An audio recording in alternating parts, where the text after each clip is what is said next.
প্রিয় শ্রোতা, আমাদের এই অডিও গল্পটি শোনার জন্য আপনাকে স্বাগত। গল্পের সম্পূর্ণ অভিজ্ঞতা এবং প্রতিটি সূক্ষ্ম শব্দের উপভোগ করার জন্য আমরা আপনাকে হেডফোন ব্যবহার করার জন্য অনুরোধ করছি। এতে করে আপনি গল্পের গভীরতা এবং এর পরিবেশনা আরও ভালো অনুভব করতে পারবেন। ধন্যবাদ। হ্যালো এভরিওয়ান, প্রত্যেক সপ্তাহের মতো আমি ফ্যান্টম নিয়ে চলে এসেছি আরও একটি গল্প নিয়ে আপনাদের সাথে। আজকের গল্পের নাম হলো লোকটা কে ছিল। আগের দুটো সপ্তাহে আমরা লোকটা কে ছিল প্রথম এবং দ্বিতীয় পর্বটা শুনেছিলাম। এই সপ্তাহে আমরা এর অন্তিম পর্বটি শুনতে চলেছি। এই পর্বে আমরা শুনব যে আদেও অনিতা আর মালা ওই অন্ধকার বাড়িটা থেকে নিজেদেরকে উদ্ধার করে বের করতে পেরেছিল কিনা। গল্পের শুরুতে বলে রাখি, গল্পের সাথে বাস্তবে যদি কোনো মিল থেকে থাকে সেটি সম্পূর্ণ অনিচ্ছাকৃত এবং এটি কোইন্সিডেন্স। আমরা সন্দেহের ছায়া কোনো রকম সুপারস্টিশন বা প্যারানর্মাল অ্যাক্টিভিটিকে প্রাধান্য দিই না। গল্পটি লিখেছেন সৃজিত মিত্র। শুরু হচ্ছে লোকটা কে ছিল।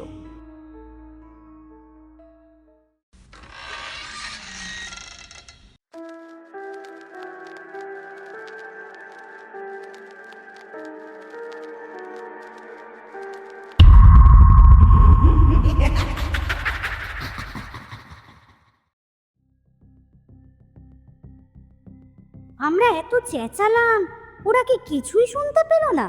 কিন্তু কেন? আর উপায় নেই। মালা, হাত লাগা। জানলার শিক ধরে টানাটানি করতে লাগলো অনিতা। মালা দরজা ঠেলছিল। বাইরে থেকে শেকল তোলা দরজা ভেতর থেকে কোনোভাবেই খোলা সম্ভব নয় বুঝে সেও অনিতাকে সাহায্য করতে ছুটে এলো। দুজনের মিলিত চেষ্টায় আরও দুটো শিক আলগা হয়ে খুলে এসে তাদের বেরোনোর মতো ফাঁক তৈরি হলো। তারপর সেই ফাঁক বলে প্রথমে মালা আর তার পিছনে অনিতা বাইরে বেরিয়ে এসে হাঁস ছাড়ল। ওহ, অবশেষে মুক্তি। অনিতার হাত ধরে টেনে এগোতে এগোতে মালা বলে উঠল, হ্যাঁ, আর দাঁড়াস না এখানে, চল পা চালা। কিন্তু কোন দিকে যাবে তারা? ঝড়ের মধ্যে পড়ে দিক বিদিক জ্ঞান হারা হয়ে কোথায় চলে এসেছে সেটাই তো বোঝা যায়নি।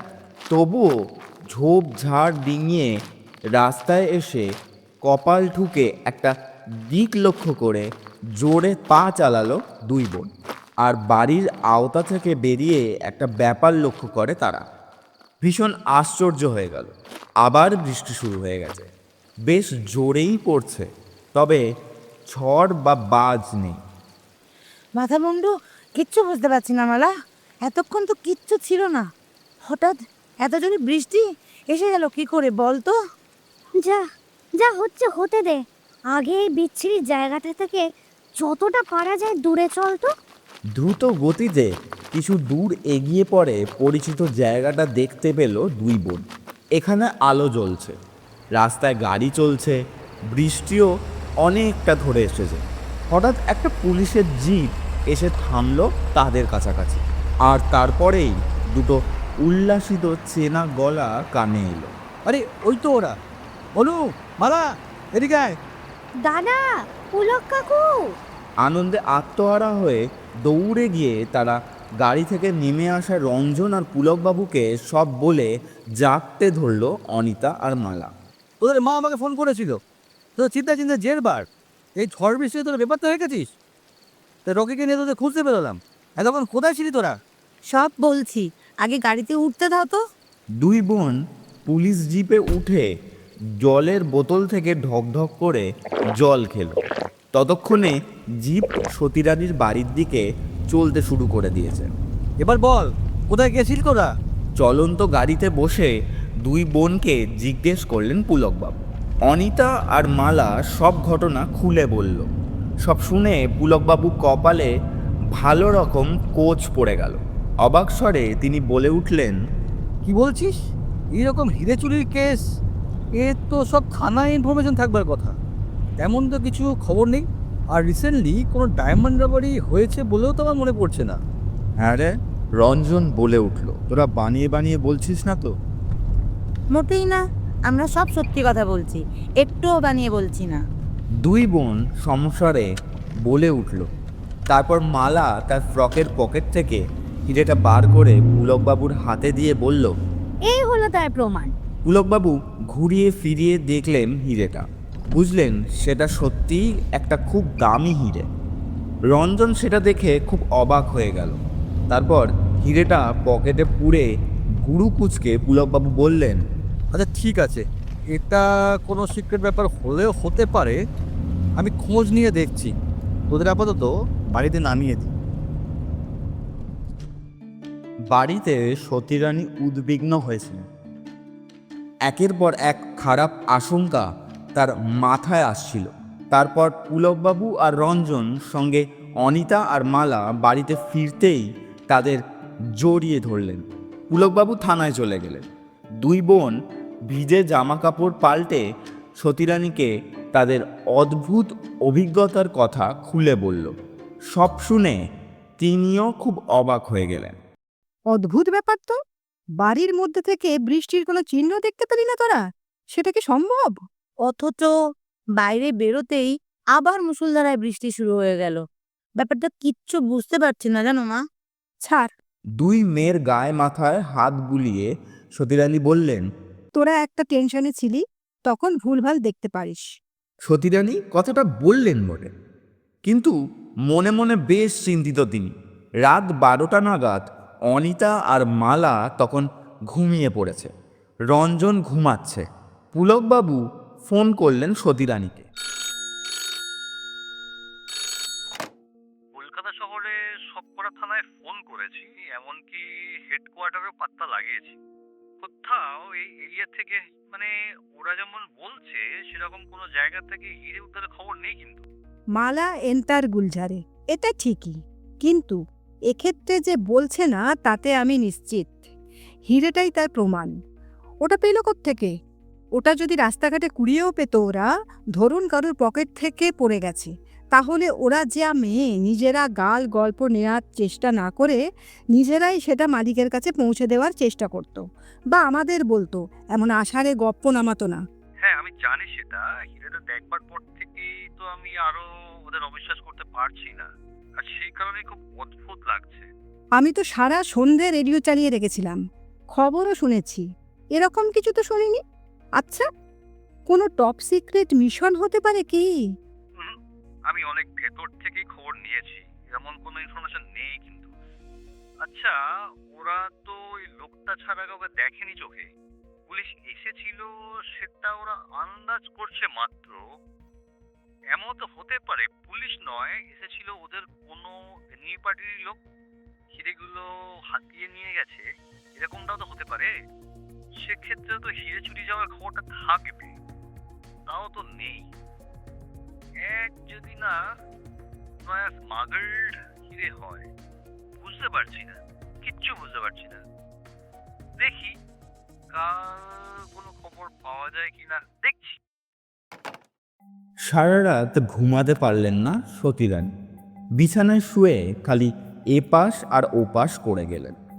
এক রাশ উল্টোপাল্টা চিন্তা তাকে একবারও দু চোখের পাতা এক করতে দিল না। অনিতা আর মালার ঘটনাটা তাকে পুরো বিভ্রান্ত করে দিয়েছে। পরদিন রবিবার দুপুর 1:30 নাগাদ পুলকবাবুর ফোন পেয়ে রঞ্জন, অনিতা আর মালাকে নিয়ে সতীরানী তার নীল অ্যাম্বাসাডারে চড়ে বেরোলেন। পুলকবাবু তাকে থানায় না ডেকে সবাইকে নিয়ে অন্য একটা জায়গায় আসতে বলেছেন। সময় মতো সতীরানীরা পৌঁছে গেলেন। পুলকবাবু একটু আগেই পৌঁছে গেছে। পুলিশের জিপটা রাস্তায় দাঁড় করিয়ে নেমে চারদিক দেখছিলেন।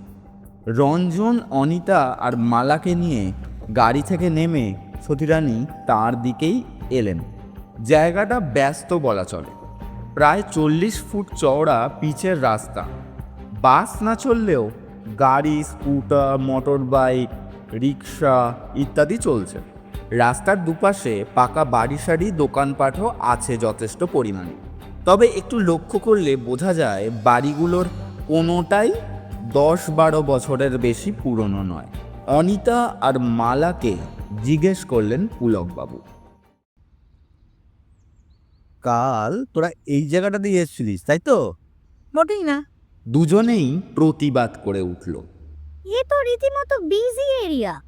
আমরা যেখানে গিয়ে পড়েছিলাম সেখানে রাস্তার দুপাশে ঝোপ জঙ্গল মাঠ আর সাকল্যে ওই একটাই মাত্র বাড়ি ছিল। তো না রে, কাল তোরা এখানেই এসেছিলিস।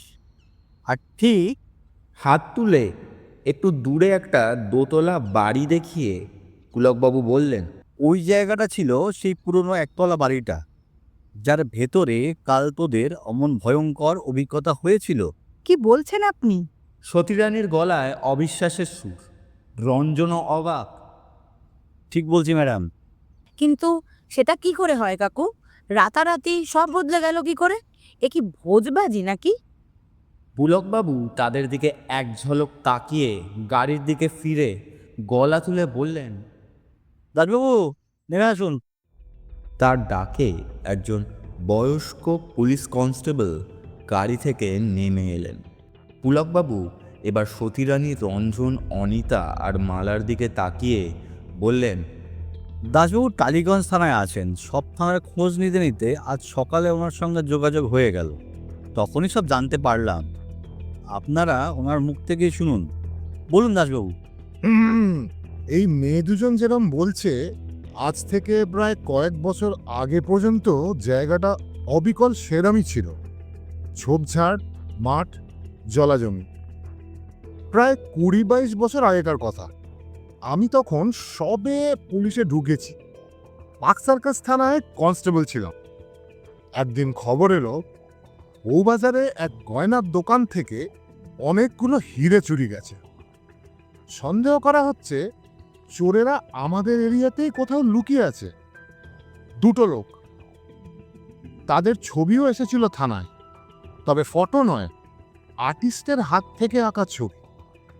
সেই ছবি দেখেই একটা মোটর গ্যারেজ থেকে জানতে পারলাম ওরকম দেখতে একটা লোক এসেছিল গাড়ি ভাড়া করতে, আবার সন্ধ্যেবেলা আসবে গাড়িটিকে নিতে। ওত পেতেছিলাম তাকে ধরবো বলে। লোকটাকে ধরলাম, তারপর তার পেট থেকে কথা বার করে স্যারকে নিয়ে আমরা জনাদশেক সন্ধ্যা নাগাদ এখানে এলাম ওই দ্বিতীয় লোকটাকে ধরতে। একটা ছোট্ট একতলা বাড়ি ছিল এখানে, পুরনো বাট ভাঙা। সেই বাড়িতেই দ্বিতীয় লোকটা লুকিয়েছিল, আর তার কাছেই ছিল হিরেগুলো। অনিতা আর মালা রুদ্রশ্বাসে শুনে যাচ্ছে, চোখের পলক পড়ছে না তাদের। একই অবস্থা সতীরানী আর রঞ্জনেরও। ধরা পড়া লোকটার কাছ থেকে ওদের সংকেত জেনে নিয়ে আমি দরজায় টোকা দিয়েছিলাম। ভেতরের লোকটা কিচ্ছু বুঝতে পারেনি। তার সঙ্গী মনে করে দরজা খুলে দেখলো পুলিশ। তবে খুব সহজেও ধরা দেয়নি সে। তার সঙ্গে পিস্তল ছিল, আর তা থেকে গুলিও চালিয়েছিল। কিন্তু কি ভাগ্যিস সেই গুলি কারুর গায়ে লাগেনি। কিন্তু আমাদের স্যার আর রিস্ক নেননি, উনি গুলি চালিয়ে লোকটাকে মেরে দিলেন। ঘরের মধ্যে থেকে আমরা হিরেগুলো পেয়েছিলাম, আর তারপর হ্যাঁ, হিরেগুলো আপনাদের স্যারকে দিয়ে লাশটাকে গাড়িতে তুললেন, তাই তো? হ্যাঁ, ঠিক তাই। এইরকমই হিরে ছিল দাসবাবু, সেটাই আগে কনফার্ম করেছেন। পুলকবাবু পকেট থেকে মালার কাছ থেকে পাওয়া হিরেটা বার করে বললেন, ওটা হিরে ছিল মনে আছে দাসবাবু? এত বছর পর আর সেটা মনে নেই, তবে যতগুলো চুরি গেছিল তার থেকে একটা কম পাওয়া গেছিল। আমরা পরে ওখানে গিয়ে অনেক খুঁজেছিলাম, কিন্তু পাইনি। ওদের কাছেও ছিল না। হয়তো চুরি করার সময় বা তার পরে পরেই কোথাও উড়ে টুড়ে গেছিল। এটা কবেকার ঘটনা? 1951, এক্স্যাক্ট 22 বছর আগেকার ঘটনা। এক্স্যাক্ট বলছি তার কারণ কালকের আর দাসবাবুর বলা ঘটনাটার সালটাই শুধু যে আলাদা। তারিখটা সেম, এমনকি বারটাও সেম। এখানে আসবার আগে আমি পাকসাকাস থানায় গিয়ে নিজে চেক করেছি। সেই সময়কার ওসি মিস্টার রায় আর সেকেন্ড অফিসার মিস্টার মুখার্জি দুজনে মিলে অপারেশনটা করেছিলেন। যে লোকটাকে গ্যারেজ থেকে পুলিশ অ্যারেস্ট করেছিল তার নাম ছিল বীরু, মানে বীরেন্দ্র সহায়। আর তার সঙ্গী যার কাছে হিরেগুলো ছিল, পুলিশের গুলিতে যে মারা গেছিল, সে ছিল বিষ্ণুপদ দাস। তার চেহারার বর্ণনাটা শুনবেন? হাইট 5 ফুট 9 ইঞ্চি, গায়ের রং ফর্সা, কোকড়া চুল, মুখে খোঁচা খোঁচা গোবদাড়ি বা স্টাবল, পরনে সাদা কালো ডোরাকাটা ফুল শার্ট আর কালো প্যান্ট। কি বলছে? এ যে পুরো মিলে যাচ্ছে। আচ্ছা, আপনার এটা কি মনে আছে সেদিন ওই অপারেশনের সময় কি বৃষ্টি পড়েছিল? না ম্যাডাম, দাসবাবু দুদিকে মাথা নেড়ে বললেন, এটা বেশ মনে আছে। বর্ষাকাল হলেও ওই সময় বৃষ্টি পড়ছিল না। সেদিন ওই সময় বৃষ্টি পড়ছিল না, সেই কারণেই কি কাল অত বৃষ্টি পড়া সত্ত্বেও বাড়ির মধ্যে থেকে ওরা বৃষ্টির কোনোই চিহ্ন দেখতে পায়নি? সতীরানী এক দৃষ্টে দোতলার বাড়িটার দিকে তাকিয়ে কিছু ভাবছিলেন।